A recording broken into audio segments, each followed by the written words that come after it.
किन किन लोगों ने सनातन गोस्वामी का प्रेजेंटेशन सुना मेरा? उस क्लास में कौन कौन था? राज था, आकाश भी था शायद ना। आकाश था, पायल थी, संयुक्ता थे, और कौन? त्रिशा थी। सब हाथ रेज करो। अगर वीडियो ऑन नहीं करना है कोई प्रॉब्लम नहीं, हाथ रेज करो। लास्ट टाइम मैंने सनातन गोस्वामी के बारे में जस्ट एक ग्लिम्स बताती हूँ आप लोगों को कि उसमें क्या क्या मैंने आपको सिखाया करके।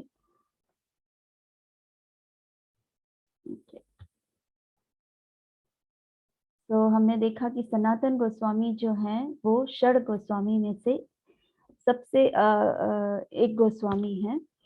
सनातन गोस्वामी चैतन्य महाप्रभु के जो है वो डायरेक्ट डिसाइपल हैं। चैतन्य महाप्रभु के डायरेक्ट डिसाइपल थे। वो किन किन के मतलब किन के पिता थे, कितने भाई थे, वो सब हमने लास्ट टाइम पढ़ा था। जैसे श्रील रूप गोस्वामी, श्रील सनातन गोस्वामी, अनुपम उनके तीसरे भाई हैं। तो ये तीनों बहुत अच्छे भक्त हैं। फिर उसके बाद हमने पढ़ा कि वो किस तरह से चैतन्य महाप्रभु को मिले, और फिर वो बादशाह हुसैन शाह के वहां पर वो दोनों भाई किस तरह से बादशाह हुसैन जो है उन्होंने कैसे उनको अपने किंगडम में लिया और उनको किस तरह से काम दिया उन्होंने, और कितने वाइजली, कितना कितना अच्छे से उन लोगों ने सनातन गोस्वामी, रूप गोस्वामी ने उसको प्रेजेंट किया। बहुत ही वफादार, बहुत ही अच्छे से वो काम कर रहे थे। और जो वहाँ का जो किंग था, मुस्लिम किंग हुसैन शाह, वो बहुत ही प्रभावित हुए थे इनसे। तो वैसे भी तो वो भक्त ही थे कृष्ण के, बहुत ही शुद्ध भक्त थे। जब उन्हें पता चला कि महाप्रभु राम के लिए आ रहे हैं, ये जहाँ पर जिस किंगडम में वो काम करते थे वो राम के लिए जगह थी, तो वहां महाप्रभु आए। फिर महाप्रभु ने उनको कहा कि अब कैसे भी करके आपको हम आशीर्वाद दे रहे हैं कि आप बहुत जल्द ही जल्द आप ये नौकरी को छोड़ के मेरे इसमें आए, मेरे साथ जुड़ोगे आप भक्ति में।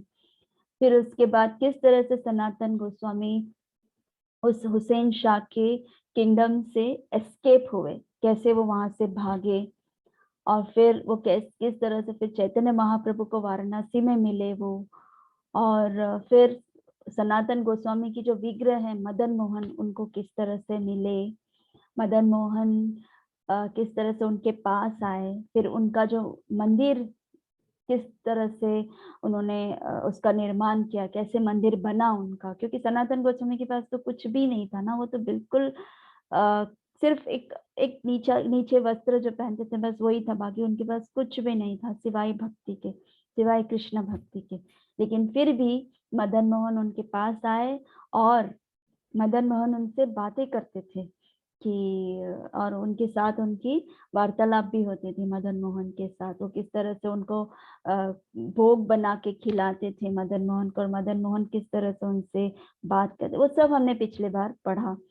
और फिर ये मंदिर बनाने के लिए एक कृष्णदास कपूर करके जो बिजनेस करने आए थे, वो किस तरह से सनातन गोस्वामी को मिले, और फिर उसके बाद सनातन गोस्वामी को और मदन मोहन को किस तरह से उन्होंने हेल्प किया इतना बड़ा मंदिर बनाने के लिए। ओके। और फिर उसके बाद सनातन गोस्वामी गिरिराज परिक्रमा करते थे, तो मदन मोहन खुद ही उस गिरिराज परिक्रमा में किस तरह के कौन से चिन्ह उसमें प्रिंट करके उन्होंने किस तरह से सनातन गोस्वामी को दिया, वो हमने सुना। और फिर चक्रेश्वर महादेव, वहां पर चक्रेश्वर महादेव जो हैं वो सनातन गोस्वामी को वहां पर जब वो मेडिटेट कर रहे थे, वहां पर मच्छर बहुत थे, तो उन्हें मेडिटेशन करने में, उनको जप करने में उन्हें बहुत परेशानी होती थी। तो किस तरह से शिव जी ने उन्हें वहां पर से जाने से रोकने के लिए किस तरह से उन्होंने प्रॉमिस किया, वो सब हमने पिछले बार सब पढ़ा। सनातन गोस्वामी जो है वो क्या कौन से रूप में है, कृष्ण लीला में उनका क्या ये था, जैसे लबंग मंजरी और रति मंजरी के रूप में वो सनातन गोस्वामी बने थे। और फिर उन्हें क्या क्या पुस्तकें लिखी, फिर मदन मोहन का इम्पोर्टेंस हमने जाना कि उनका जो विग्रह है वो संबंध, किस तरह से संबंध वो जोड़ते हैं भगवान का और हमारा, क्या इटर्नल रिलेशनशिप है। वो मदन मोहन को प्रे करने से, मदन मोहन को स्मरण करने से, उनको रिक्वेस्ट करने से मदन मोहन हमें हार्ट से रियलाइज कराते हैं कि हमारा उनका क्या इटर्नल रिलेशनशिप है, कैसा संबंध है उनके साथ, वो हमें पता चलता है। तो यहाँ तक हमने सनातन गोस्वामी के बारे में पढ़ा। तो अब हम रूप गोस्वामी के बारे में पढ़ेंगे। ठीक, मैं भी आपके साथ स्क्रीन शेयर करती हूँ।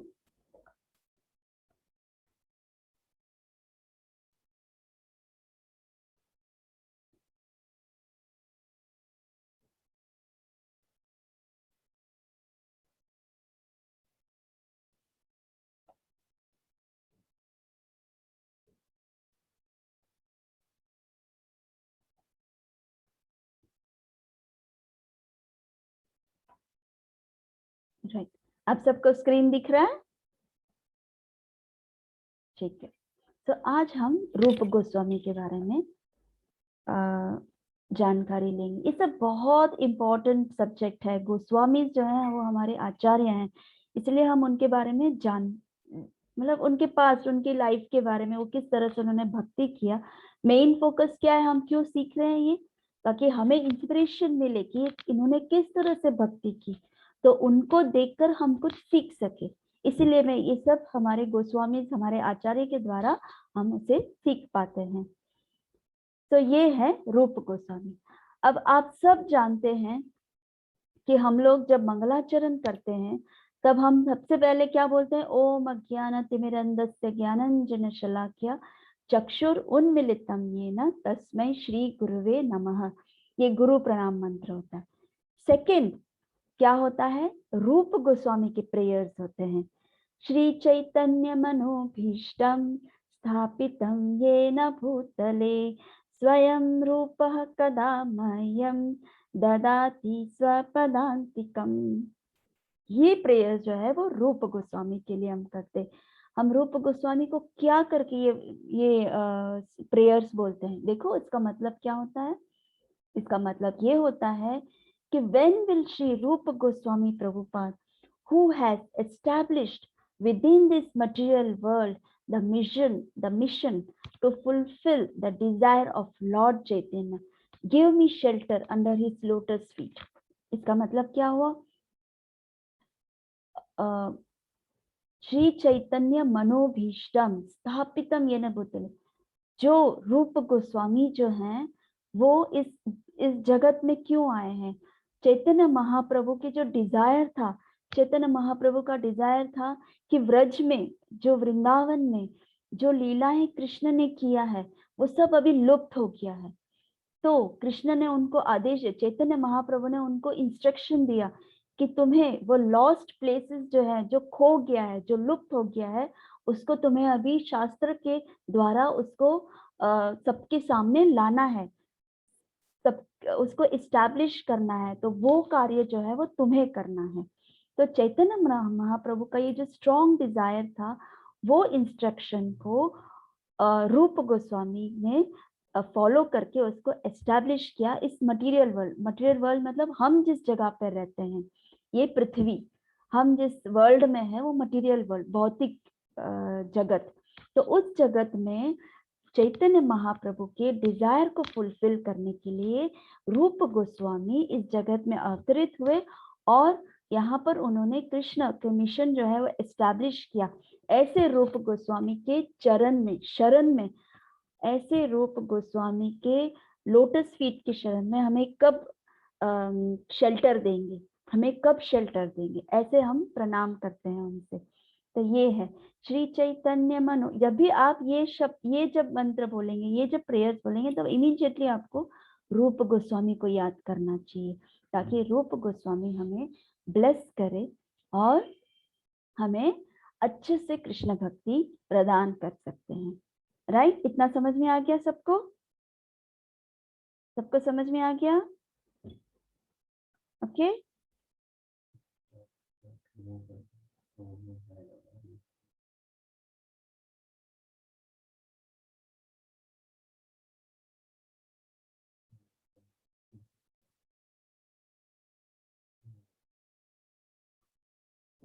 अच्छा, मेरी आवाज स्लो आ रही है।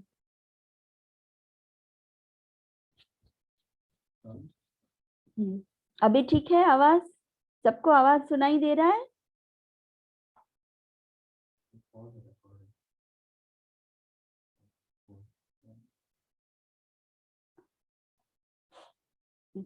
अच्छा, ठीक है।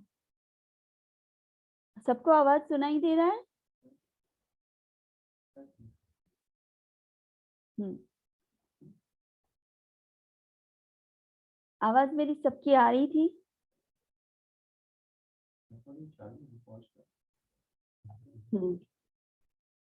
तो अब रूप गोस्वामी कौन है उसके बारे में हम जानकारी ले लेंगे। कहाँ पर एक्चुअल उनकी जगह कौन सी है? तो गोलोक में श्रील रूप गोस्वामी कृष्ण लीला में रूप मंजरी के नाम से थे। रूप मंजरी, बहुत सारी मंजरियां हैं, उसमें से ये रूप गोस्वामी जो थे वो रूप मंजरी थे।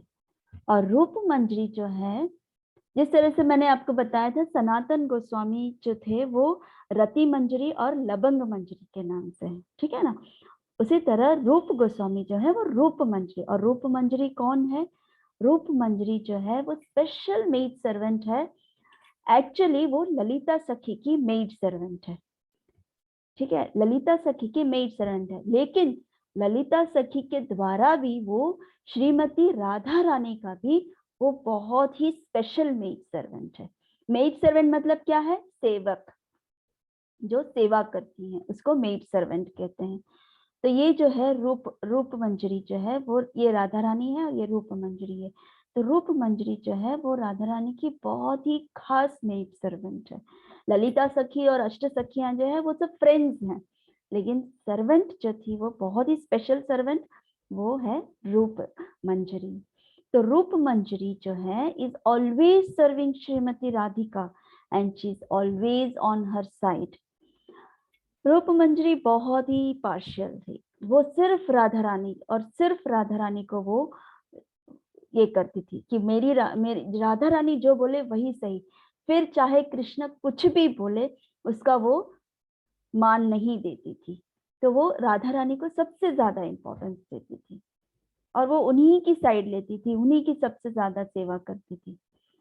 तो अगर कृष्ण ने, if Krishna orders her to do something, अगर राधा रानी के ऑपोजिट में अगर कृष्ण ने अगर रूप मंजरी को बोला कि देखो तुम्हें ये करना है करके, तो रूप मंजरी ये डर के नहीं बैठती थी कि ओह कृष्ण ने मुझे आदेश दिया, कृष्ण तो भगवान है, कृष्ण तो गोलोक के राजा हैं, अब मुझे उनका कहाँ मानना पड़ेगा, नहीं तो वो मुझे दंड करेंगे। ऐसे करके वो बिल्कुल भय नहीं करती थी, वो बिल्कुल नहीं डरती थी और उसे डिसऑबे करती थी। डिसऑबे मतलब उसका कहा ही नहीं मानती थी। कृष्ण जो भी बोले वो बिल्कुल कहा नहीं मानती थी और सिर्फ राधा रानी का वो सुनते थे। तो वो कृष्ण को लेकिन अच्छा लगता था, ऐसे कृष्ण बुरा नहीं मानता था कि ओह ऐसे इसकी हिम्मत कैसे हुई कि रूप मंजरी ने मेरी बातें नहीं सुनी करके, ऐसे बिल्कुल भी उन्हें बुरा नहीं लगता। क्यों? क्योंकि वो राधा रानी की बहुत ही प्रिय मंजरी थी और जो राधा रानी से प्रेम करता है वो कृष्ण जो है उनको भी उतना ही प्रेम करते हैं। So next, among all the maid servants of Radhika, Radha Rani की जितनी भी सेविकाएं हैं, जैसे कि रस मंजरी और रति मंजरी, जैसे हम आगे पढ़ेंगे षड गोस्वामी में रघुनाथ दास भी आएंगे। और पिछले बार हमने सनातन गोस्वामी के बारे में पढ़ा था कि वो कौन है, लबंग मंजरी और रति मंजरी। इन इन मंजरियों से भी ज्यादा सबसे टॉप में रूप मंजरी का सेव्य है। मतलब she is the most close, जैसे राधा रानी की बहुत क्लोज मेड सर्वेंट, सबसे टॉप मेड सर्वेंट है वो। कौन? श्री रूप मंजरी। फिर because Roop Manjari is a prominent maid servant of Shrimati Radhika, क्योंकि रूप मंजरी जो है राधा रानी की सबसे टॉप मेड सर्वेंट है। She always lives with her, Radha Rani के साथ हमेशा से रहती है, हमेशा से रहती है। और she knows some things that are unknown even to the closest, क्योंकि वो हमेशा राधा रानी के साथ रहती है, तो उसे बहुत सारी ऐसी चीजें राधा रानी के बारे में पता है जो राधा रानी के अष्ट सखियां जो है उनको भी नहीं पता। जैसे ललिता, विशाखा, तुंग विद्या, चित्रलेखा, इंदुलेखा, जितनी सखियां हैं, अष्ट सखियां हैं, उन सखियों को भी उतना ज्यादा इंफॉर्मेशन नहीं मालूम जितना रूप मंजरी को राधा रानी के बारे में पता होता है। सो इतनी प्रोमिनेंट, इतनी इम्पोर्टेंट मंजरी है रूप मंजरी, और राधा रानी की बहुत प्रिय मंजरी है। And by her causeless mercy, she came in the form of Srila Rupa Goswami. और वो इतनी दयालु है, रूप मंजरी इतनी दयालु है कि वो जब इस कलयुग में जब कृष्ण और राधा रानी और कृष्ण जब एक होके चैतन्य महाप्रभु बने, और चैतन्य महाप्रभु बन के जब ये कलयुग में आए हमें भक्ति सिखाने के लिए, राधा रानी और कृष्ण के बारे में भक्ति सिखाने के लिए जब आए, तब कृष्ण और राधा रानी ने रूप मंजरी को रिक्वेस्ट किया कि क्या तुम आओगी हमारे साथ हमारी लीला में। तब रूप मंजरी ने बोला कि हाँ, मैं अवश्य आऊंगी, और आप जो भी कहेंगे वो सब मैं करूंगी। ऐसे रूप मंजरी ने जो राधा और कृष्ण जो एक हैं चैतन्य महाप्रभु, उनके इंस्ट्रक्शन से वो चैतन्य महाप्रभु की लीला में प्रवेश हुए। किसके फॉर्म में? श्रील रूप गोस्वामी के फॉर्म में। इतना सबको समझ में आ गया? आराध्या समझ रही है? Very good, right. नेक्स्ट, जैसे मैंने पिछले बार कहा था कि सनातन गोस्वामी के लिए भी यही कहा था, और अब रूप गोस्वामी के लिए भी यही कह रही हूँ। इन द गौर गणोदेश दीपिका, मतलब कवि कर्णपुर करके एक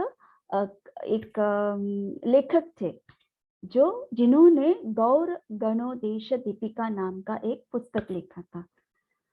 और क्या लिखा था? ये कि ये जो 6 गोस्वामी है, हमारे षड गोस्वामी कहते हैं, ये षड गोस्वामी जो है वो सब मंजरियां हैं गोलोक धाम में, और कृष्ण के लीला में भी। वृंदावन धाम जहां मैं रहती हूँ, वृंदावन धाम जहां पर आप लोग आने वाले वृंदावन धाम में, उस वृंदावन धाम में भी कृष्ण लीला में भी इन लोगों ने लीलाएं की है। अब ये जो मंजरियां हैं, ये सब मंजरियां हैं। कितनी मंजरियां? इन सब की उम्र कितनी होती है? 10 ईयर्स टू 14 ईयर्स तक का, 10 ईयर्स टू 14 ईयर्स तक का ही एज, मानी वो लोग इतनी छोटी छोटी होती हैं, और वो गोपियों को सर्व करती हैं। जैसे मैंने आपको बताया कि जैसे सनातन गोस्वामी जिस रूप में, सनातन गोस्वामी जो है वो लवंग मंजरी और रति मंजरी के दोनों के मिक्सचर है, और वो दोनों अलग अलग सखियों के मेड सर्वेंट है। जैसे विशाखा सखी और मैंने तुंग विद्या सखी का बोला था, वो दोनों की मिक्सचर है। इन दोनों के सखियों के मेड सर्वेंट्स है लबंग मंजरी और रति मंजरी, और वो है सनातन गोस्वामी। तो उसी तरह ये जितनी मंजरियां है ना, ये सब अष्ट सखियों की सर्वेंट्स है। मेन तो गोपीज को सर्व करती है, और गोपीज के साथ साथ श्रीमती राधा रानी को भी सर्व करती है सबसे ज्यादा। नेक्स्ट, जैसे मैंने आपको कहा, श्रील रूप गोस्वामी कौन है? कृष्ण लीला में और गोलोक धाम में रूप मंजरी है, और रूप मंजरी जो है वो ललिता सखी की मेड सर्वेंट है। ये सब आपको याद रखना है। मैंने आपको पिछले बार भी कहा था कि आपको नोट्स बनाना है, जैसे राज बनाता था नोट्स, राज बनाता है नोट्स। ये सब नोट्स जब आप बनाएंगे, और जब मैं आपको क्विज पूछूंगी, तब आपके पास इमीडिएटली आपके हाथ में वो चीज रहेगा। जैसे मैंने, ये जस्ट एक रिकैप है कि सनातन रूप गोस्वामी, सनातन गोस्वामी और अनुपम जो है, ये तीनों ऐसे तो बहुत सारे इनके भाई थे और उनके पिता का नाम कुमार देव था। और ये तीनों भाई, लेकिन उन सभी भाइयों में से ये तीनों भाई बहुत ही ज्यादा कृष्ण भक्ति में डूबे हुए थे। तो सी चाइल्डहुड से ही, बचपन से ही, जैसे आप लोग हैं वैसे ही बचपन से ही ये सब बहुत शुद्ध भक्त बने थे, बहुत ही अच्छे से कृष्ण के बारे में कृष्ण के ही बारे में बात करते थे। एक दूसरे से जब भी बात करते थे कृष्ण के बारे में बात करते थे, कृष्ण की लीलाओं के बारे में बात करते थे, कृष्ण ऐसा कृष्ण वैसा, बस उनके चित्त में, उनके मस्तक में सिर्फ कृष्ण और कृष्ण ही थे। उस तरह से वो भक्ति करते थे। फिर ये तीनों भाई जो हैं जब बड़े हो गए थे, वो लोग सब रामकेली नाम के एक प्रदेश में शिफ्ट हो गए थे जो बांग्लादेश में है। वहां पर जैसे मैंने आपको कहा कि वो एक नवाब हुसैन शाह, उनके वहां पर नवाब हुसैन शाह को जब पता चला कि ये तीनों भाई जो हैं वो बहुत ही स्मार्ट है, बहुत ही वाइज है, बहुत ही इंटेलिजेंट हैं, जब उन्हें ये पता चला तो वो कैसे भी करके उन तीनों को उसने अपने गवर्नमेंट में लिया, अपने राज्य में लिया, राज्य में लेकर उनको जॉब दिया, नौकरी दी उनको। और उस नौकरी में उन लोगों को बहुत अच्छी सैलरी दी थी उन्होंने। क्यों? क्योंकि ये लोग बहुत ही इंटेलिजेंट थे।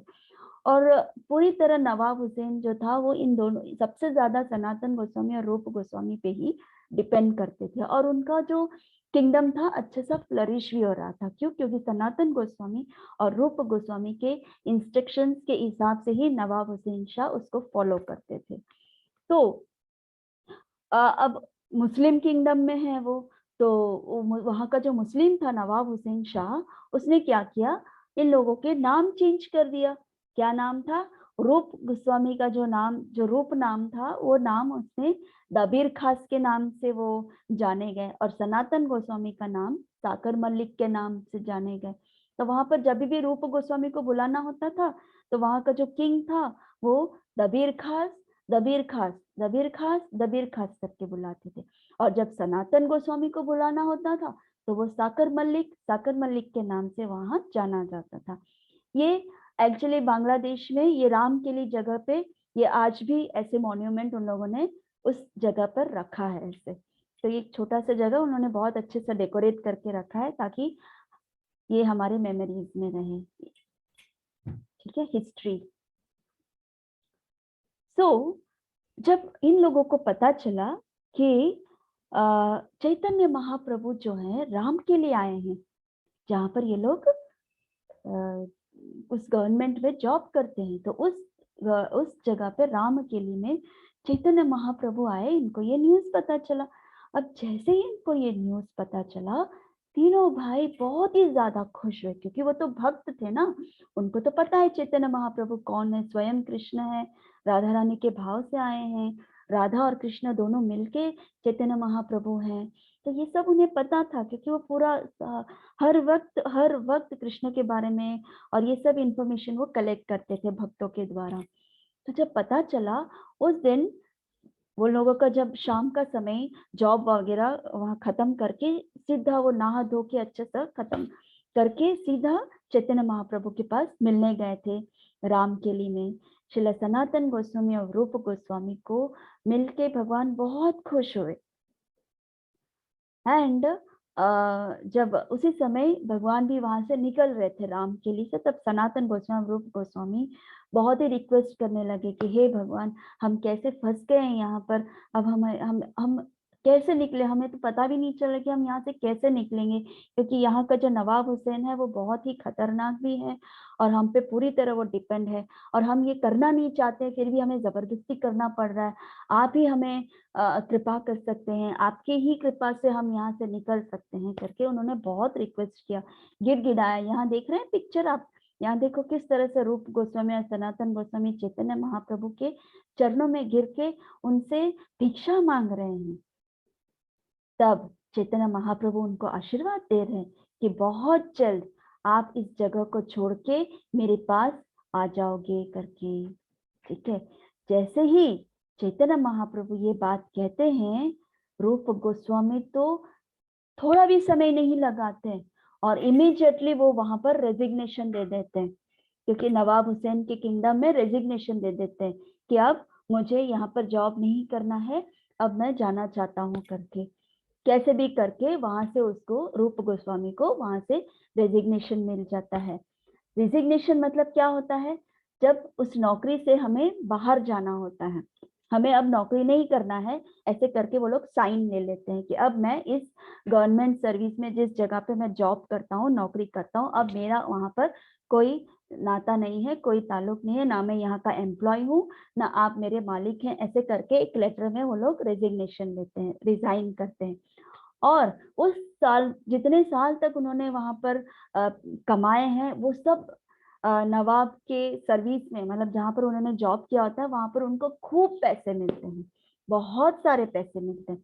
अब देखो, ये बहुत ही इंपॉर्टेंट है कि उनके जगह से जो पैसे उन्हें मिले, वो किस तरह से उन्होंने डिस्ट्रीब्यूट किया। जितने पैसे मिले, सबसे पहले तो उन्होंने बहुत सारे पैसे मिले। सबसे पहले उन्होंने क्या किया, deposited 10,000 gold coin with a grocer.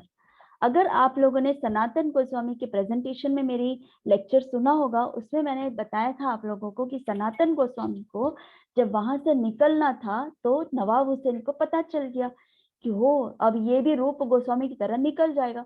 तो वहां का जो नवाब था, वो उसको छोड़ नहीं रहा था, सनातन गोस्वामी को। तो सनातन गोस्वामी ने बहुत मुश्किल से वहां से भागने की कोशिश की, तो नवाब ने उसे अरेस्ट कर दिया, उनको जेल में डाल दिया। अब कैसे बाहर निकले करके वो सोच रहे थे, तब गेट कीपर को उन्होंने कहा कि मैं तुम्हें मुझे कैसे भी करके यहाँ से बाहर निकालो। तब रूप गोस्वामी ने इस ग्रोसर को, एक एक शॉपकीपर था उधर, माने जो दुकान चलाता है, उसके पास 10,000 गोल्ड कॉइन्स वहां पर दे रखा था कि कभी भी सनातन गोस्वामी को जब जरूरत पड़े, तो ये जो गोल्ड कॉइन है वो आप उनको दे देना करके। तो ये वही गोल्ड कॉइन है, जब सनातन गोस्वामी को बाहर निकलना था, तब उस गेट कीपर, जेल कीपर जो था, उस जेल कीपर को 10,000 गोल्ड कॉइन उन्होंने हाथ में दिया, उसको खरीद लिया, और फिर उसके उस वहां से वो बाहर निकले, वहां से जेल से वो बाहर निकल पाए। तो वो 10,000 कॉइन्स उन्होंने उस ग्रोसर को दिया था, जो सनातन गोस्वामी को हेल्प में आया। फिर क्या किया, फिर उन्होंने दो बोट्स पूरा भर के उन्होंने डिवाइड कर दिया कॉइन्स को, गोल्ड कॉइन्स को दोनों बोट्स में उन्होंने इक्वली डिवाइड कर दिया। और फिर उन्होंने क्या किया, उस बोट्स के जितने भी पैसे थे, उसको ब्राह्मण मतलब ब्राह्मण्स को, वैष्णवस को, और कुछ कुछ रिलेटिव्स को डिस्ट्रीब्यूट कर दिया। उन्होंने दे दिया कि लो, ये ब्राह्मण्स को इतना, वैष्णवस को इतना, ये रिलेटिव्स को इतना करके उन्होंने डिस्ट्रीब्यूट कर दिया। और एक पोर्शन, 100% में से जो एक पोर्शन जो था, वो 25%, 100% कैसे, 25, 4 टाइम्स करो, 25, 25, 25, 25, ऐसा हो गया। 25% गोल्ड कॉइन उन्होंने वो सनातन गोस्वामी के हेल्प के लिए दिया था। ये 2 बोट्स पूरा 25% उन्होंने रखा था, तो ये हुआ 50%। तो ये 50% उन्होंने ब्राह्मण, वैष्णव और रिलेटिव्स को डिस्ट्रीब्यूट कर दिया। और जो बाकी का जो 25% था, आपको समझ में आ रहा है ना, एक 25% गोल्ड कॉइन जो सनातन गोस्वामी के हेल्प के लिए दे दिया, 2 बोट्स पूरा भर के 25, वो 50% हो गया, तो वो पूरा वैष्णव, ब्राह्मण और रिलेटिव्स को दे दिया। तो एक 25% जो बचा था, वो उन्होंने अपने पर्सनल यूज को, कि कभी भी जरूरत पड़े कि इधर इधर उधर जाना हो, तो वो उन्होंने अपने लिए रखा। तो ये थे रूप गोस्वामी। सबको समझ में आया? समझ में ना आए तो वहां पर आप लिख के रखना question. End of this session मैं आपको आपके क्वेश्चंस के आंसर्स दे दूंगी। ओके, ठीक है। नेक्स्ट, फिर उस बीच में उन्होंने क्या किया, रूप गोस्वामी ने अपने एक मैसेंजर को पूरी भेजा था। क्या करने के लिए, देखा, मतलब पता लगाने के लिए कि महाप्रभु वृंदावन कब आने वाले हैं करके। और जब उन्हें पता चला कि उनके मैसेंजर जब है, when the messengers returned with the news that Mahaprabhu had left already for Vrindavan, रूप गोस्वामी wrote to Sanatan। तो क्या हुआ, जब उनका जो मैसेंजर जिसको उन्होंने भेजा था कि ये पता लगाओ कि भगवान अभी पुरी में है, तो पुरी से वृंदावन के लिए कब निकल रहे हैं। तो वो आप जब पता लग जाए तो वो मैसेंजर इमीडिएटली रूप गोस्वामी के पास आए और उन्होंने कहा कि भगवान चैतन्य महाप्रभु जो है ऑलरेडी वृंदावन के लिए निकल चुके। इमीडिएटली रूप गोस्वामी ने सनातन गोस्वामी को लेटर लिखा कि अब तुम भी निकलने का प्रयत्न करो, क्योंकि अब मैं वृंदावन मिलने जा रहा हूँ और तुम कैसे भी करके उस नवाब हुसैन की नौकरी छोड़कर कैसे भी करके तुम भी वृंदावन पहुंचो। Sorry, Vrindavan he requested him to extricate himself from the Nawab service as soon as possible, meet him in Prayag. तो उन्होंने बोला प्रयाग आके मुझे मिलो। प्रयाग करके एक जगह है इलाहाबाद में, वहां पर उन्होंने कहा सनातन गोस्वामी को कि सनातन तुम जल्दी से जल्दी जगह छोड़ के, नौकरी छोड़कर फटाफट कैसे भी करके वहां से बच के तुम सीधा मुझे प्रयाग में मिलो करके ऐसे रूप गोस्वामी ने सनातन गोस्वामी को लिखा। ठीक है, ये चैतन्य महाप्रभु जो है वो वृंदावन में अभी पहुंचने वाले हैं। फिर Roop Goswami then finally reached Prayag. फिर कैसे भी करके भगवान वृंदावन तो पहुंच गए, वृंदावन से भगवान फिर वापस प्रयाग आए। फिर उस वक्त रूप गोस्वामी जो है फाइनली कैसे भी करके प्रयाग आए with his younger brother Anupam. Sanatan Goswami already वहां के किंगडम में है, हुसैन शाह के राज्य में नौकरी कर रहे हैं। रूप और अनुपम ये दो भाई हैं, तो कैसे भी करके अनुपम को लेकर वो निकल गए। अनुपम को लेकर चैतन्य महाप्रभु के साथ वो निकल गए। जहां पर चैतन्य महाप्रभु वहां प्रयाग में एक साउथ इंडियन ब्राह्मण थे, उनके घर पे रुके हुए थे। जैसे ही ये दो भाई देख रहे हैं, रूप गोस्वामी और अनुपम, ये दो भाई जैसे ही चैतन्य महाप्रभु को देखते हैं वो दंडवत करते हैं और उसी समय रूप गोस्वामी चैतन्य महाप्रभु को ग्लोरीफाई करते हैं। उनके मुख से प्रेयर आता है। वो प्रेयर क्या है आप सबको पता है, कौन सा है? नमो महावदन्याय कृष्ण प्रेम प्रदायते कृष्णाय कृष्ण चैतन्य नाम्ने गौरद्विषे नमः। नमो महावदन्याय कृष्ण प्रेम प्रदायते कृष्णाय कृष्ण चैतन्य नाम्ने गौरद्विषे नमः। नमो महावदान्याय कृष्ण प्रेम प्रदायते कृष्णाय कृष्ण चैतन्य नाम्ने गौरद्विषे नमः। ये दंडवत करके उन्होंने ये प्रणाम उनको इमीडिएटली उन्होंने ये ग्लोरीफाई किया। इसका मतलब क्या है? इसका मतलब क्या है? Listen, o most munificent incarnation, you are Krishna himself. क्या बोलते हैं? You are Krishna himself appearing as Shri Krishna Chaitanya Mahaprabhu. You have assumed the golden color of Srimati Radharani and you are widely distributing pure love of Krishna. We offer our respectful obeisance unto you. इसका मतलब क्या है? ओ most munificent incarnation मतलब एक special अवतारी, एक special अवतार। आप कृष्ण स्वयं जो चैतन्य महाप्रभु के रूप में अवतरित हुए, और ये जो गोल्डन कलर है, कृष्ण का कलर क्या है? घनश्याम है, लेकिन यहाँ चैतन्य महाप्रभु का कलर क्या है? गोल्डन कलर, गोल्डन अवतार है ये। तो वो गोल्डन अवतार किसका है? श्रीमती राधा रानी का है। तो उस श्रीमती राधा रानी का ये कलर लेकर आए, वो भाव लेकर आए, और स्वयं कृष्ण है ये। ऐसे चैतन्य महाप्रभु को मैं नमन करता हूँ, मैं दंडवत करता हूँ। और ऐसे कृष्ण, ऐसे चैतन्य महाप्रभु जो कृष्ण प्रेम बांटते हैं, जगह जगह जहां जहां वो जाते हैं वो कृष्ण प्रेम बांटते हैं, ऐसे चैतन्य महाप्रभु को मैं नमन करता हूँ। ये इस प्रेयर का मतलब है। तो जैसे ही रूप गोस्वामी ने महाप्रभु को देखा, उन्होंने इमीडिएटली वो ग्लोरीफाई करके उनको दंडवत किया। अंडरस्टैंड। फिर जब वो प्रयाग में थे तब कहां पर देखो, while in Prayag at Dashmedh, I think Dashmedh Ghat, ये एक घाट का नाम है प्रयाग में।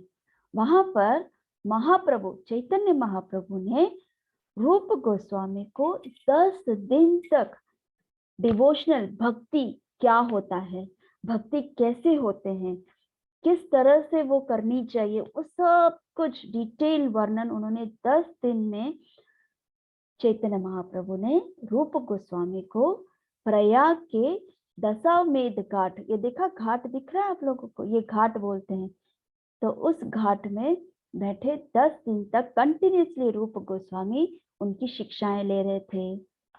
अब और फिर उन्होंने, किन्होंने, चैतन्य महाप्रभु ने, चैतन्य महाप्रभु जो स्वयं कृष्ण है वो रूप गोस्वामी को रिक्वेस्ट कर रहे थे क्या, कि तुम वृंदावन जाओ, मुझ पर कृपा करो, तुम वृंदावन जाओ, वृंदावन जाके कृष्ण ने जो जो वहां पर लीलाएं की है, पास्ट टाइम, जितने जितने पास्ट टाइम्स कृष्ण ने किया है, वहां पर जो जो लीलाएं की है वो वहां पर उसको अनकवर को, अनकवर मतलब जो लुप्त हो गया था, जो खो गया था, उसे बाहर निकालो, उसको लोगों के सामने उसे प्रस्तुत करो। और वहां पर आप और वहां जाकर जितनी भक्ति के बारे में जो लिटरेचर्स है, जो स्क्रिप्चर्स है, जो जो मैंने आपको बताया है, वो सब आप राइटिंग्स में बुक लिखो करके, स्क्रिप्चर्स लिखो, लिटरेचर लिखो करके, ऐसे करके उनको आदेश दिया था। उन्होंने इंस्टेंटली, इमीडिएटली, कुछ भी सोचा बिना रूप गोस्वामी ने तत्पर उसी समय वो वृंदावन के लिए भगवान से आशीर्वाद लेके, भगवान से कृपा लेकर वहां से इमीडिएटली वृंदावन के लिए निकल गए। 1 महीना रुके, फिर वापस उन्हें महाप्रभु को मिलने जाना था। पूरी जाते समय क्या हुआ, वो अनुपम को साथ ही थे, अनुपम तो साथ थे, सनातन गोस्वामी अभी तक आए नहीं थे, तो अनुपम को लेकर ही जा रहे थे सभी जगह।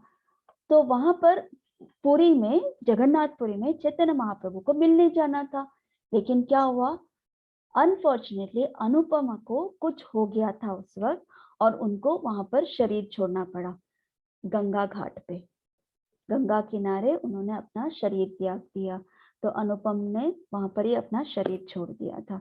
तो अब रूप गोस्वामी अकेले हो गए, वो अब सनातन गोस्वामी के लिए वेट कर रहे थे कि कब सनातन गोस्वामी आएंगे करके। फिर क्या हुआ,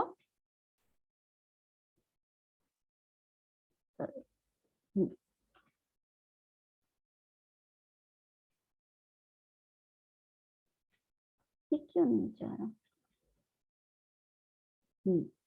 returning to Vrindavan to carry out the 4 order of the Lord। फिर वो वापस पूरी में भगवान को मिले और फिर वापस वो जब आए, वापस वो वृंदावन ही आ गए। वृंदावन आए तो उनको चैतन्य महाप्रभु ने 4 इंस्ट्रक्शंस दिए थे और उस 4 इंस्ट्रक्शंस को वो अपने सनातन गोस्वामी, जो उनके बड़े भाई सनातन गोस्वामी, वो फिर वहां पर आ गए थे वृंदावन, क्योंकि उन्होंने कहा कि प्रयाग के बाद वो प्रयाग तो आ नहीं पाएंगे, तो इसलिए सीधा वो वृंदावन मिले उनको, सनातन गोस्वामी को। जो 1 साल के बाद सनातन गोस्वामी को वो मिल पाए, रूप गोस्वामी, और वो अपने भाई के साथ ये 4 ऑर्डर्स जो चैतन्य महाप्रभु ने दिया, वो इंस्ट्रक्शन को वो वृंदावन जाके उन्होंने फॉलो किया। अब आप लोगों को सबको ध्यान रखना है कि ये 4 इंस्ट्रक्शंस क्या था, ये 4 ऑर्डर्स चैतन्य महाप्रभु ने क्या क्या दिया था। सो 1, ये देखा 4 orders given by Chaitanya Mahaprabhu। First, uncovering lost places of Lord Krishna's pastime। इसका मतलब क्या हुआ, ये सब जो था, जैसे ये देखो शुरुआत यहाँ से करते हैं, जैसे मथुरा में जब कृष्ण ने जन्म लिया, इमीडिएटली वसुदेव वहां से लेकर गोकुल आए, तो किस तरह से वो आए, कौन से कहां से आए वो, तो ये पास्ट टाइम है। फिर क्या हुआ, जब कंस को पता चला कि उसका काल जो है वो ऑलरेडी जन्म ले चुका है, तो वो जितने भी इतने समय के जो बच्चों को मारना है करके उसने पूतना को ऑर्डर दे दिया था। तो पूतना सभी बच्चों को मारने जाती थी, तो उस तरह से वो कृष्ण को भी मारने आई थी। तो वहां पर पूतना का वध कहाँ हुआ, तो वो भी लुप्त हो गया था, मतलब खो गया था। वो कहाँ से आया, तो आज वो जगह देख पा रहे हैं, क्यों? रूप गोस्वामी के वजह से। फिर थोड़ा बड़ा हुआ कृष्ण, फिर उसने क्या लीलाएं की? माखन चोरी लीलाएं की। सबके घर में जाता था, मटकी फोड़ता था और माखन चोरी करता था। कैसे खाता था? छप छप छप छप करके वो खा जाता था माखन। तो वो किस तरह से वो लीलाएं की, वो उन्होंने बाहर निकाला। फिर ये जगह पर जहां पर यशोदा मैया ने कृष्ण को देखा कि उसने मिट्टी खाई, और जब कृष्ण को पूछा कि तुमने मिट्टी खाई लाला, तो कृष्ण ने बोला ना मैया ना, मैंने मिट्टी ना खाई। तो यशोदा मैया ने बोला चलो अपना मुंह खोलो। तब वो जगह ब्रह्मांड घाट, आप सबको अगर याद हो तो ब्रह्मांड घाट हम पहुंचे थे। तो वो ब्रह्मांड घाट हम आज देख पा रहे हैं, किसके वजह से? रूप गोस्वामी की वजह से। धेनुकासुर, जो धेनुकासुर ने ताल वन को पूरा हड़प के रखा था कि यहाँ किसी को आने नहीं देता था, क्योंकि ये ताल वन में जो फ्रूट्स था वो कंस के राज्य में जाता था, जो वृंदावन में है। उस धेनुकासुर को कृष्ण ने मारा, बलराम ने मारा। तो उस लीला को किसने बाहर निकाला? रूप गोस्वामी ने। तो ऐसे अनेक लीलाएं देखो, जैसे गोवर्धन लीला। गोवर्धन वहां तो बस एक माउंटेन की तरह वहां थे, क्योंकि वहां तो कोई नहीं रहता था ना, पूरा वृंदावन जंगलों से भरा हुआ था, किसी को पता ही नहीं था यहाँ क्या हो रहा है करके।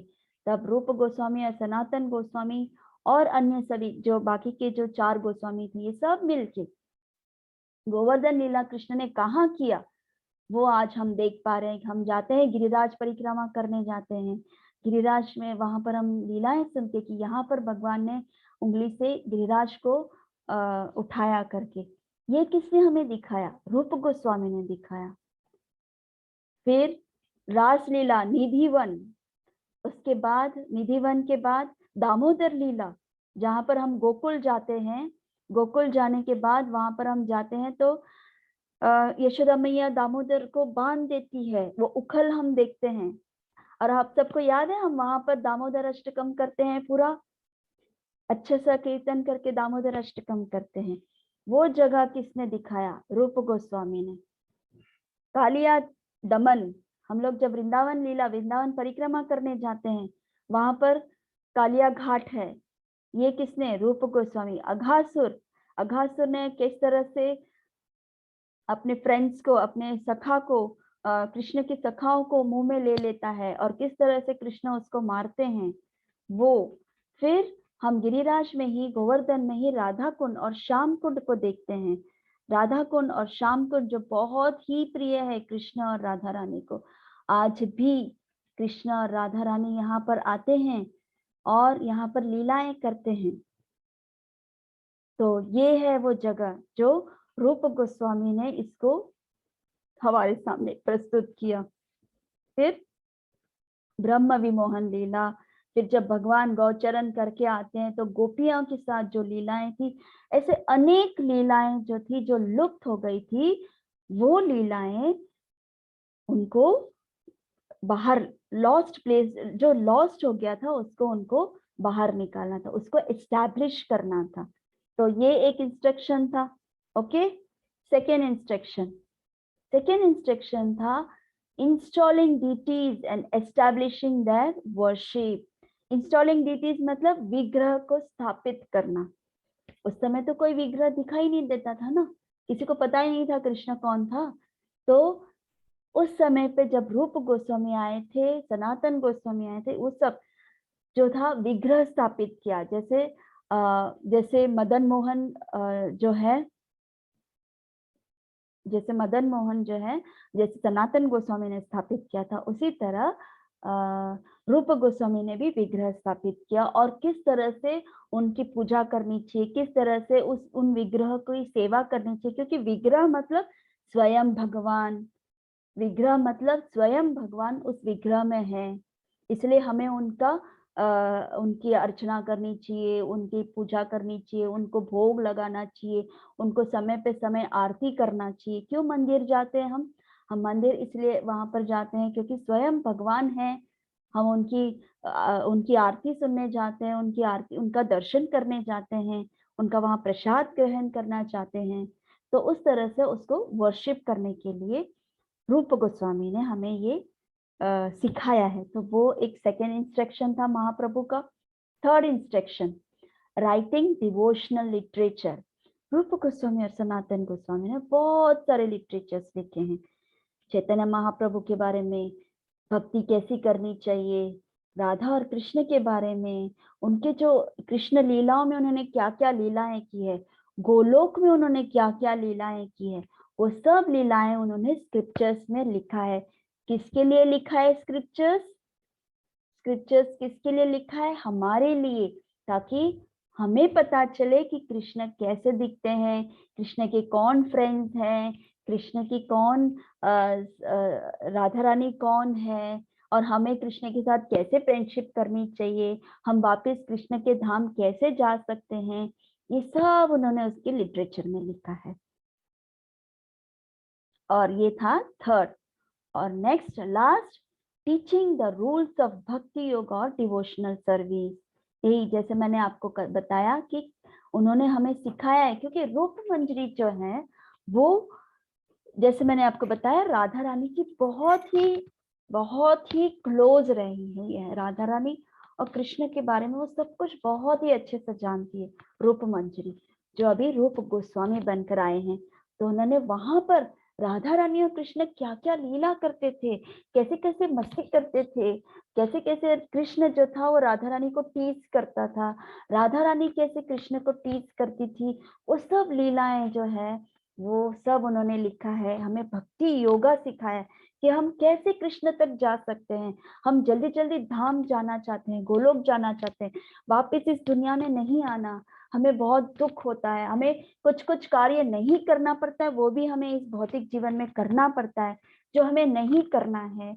हमें कभी कोई दुख नहीं चाहिए, हमें कभी कोई बीमारी नहीं चाहिए। तो ऐसे सबसे बाहर जाने के लिए भक्ति करनी चाहिए। और ये सब हमें रूप गोस्वामी और सनातन गोस्वामी सिखाते हैं। तो ये था आज का। तो ये श्रील रूप गोस्वामी और गोविंद देव जी, ये हम नेक्स्ट सेशन में अब पढ़ेंगे। आई थिंक टाइम तो हो ही गया होगा। ओके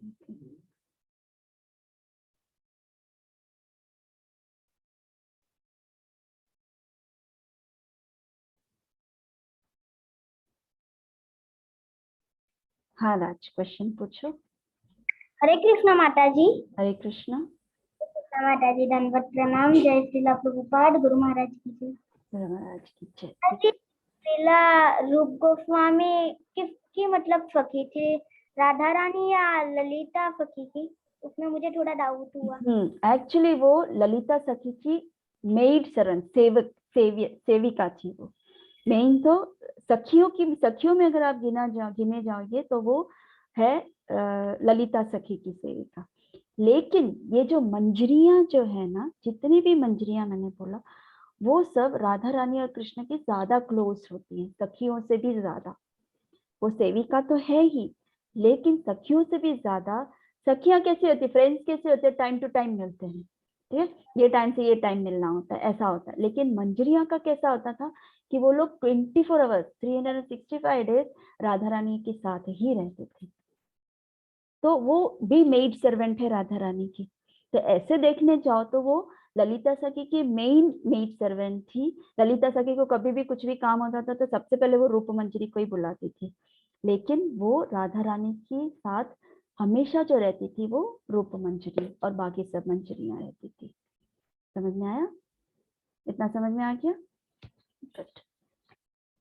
और कुछ, और किसी को कोई प्रश्न?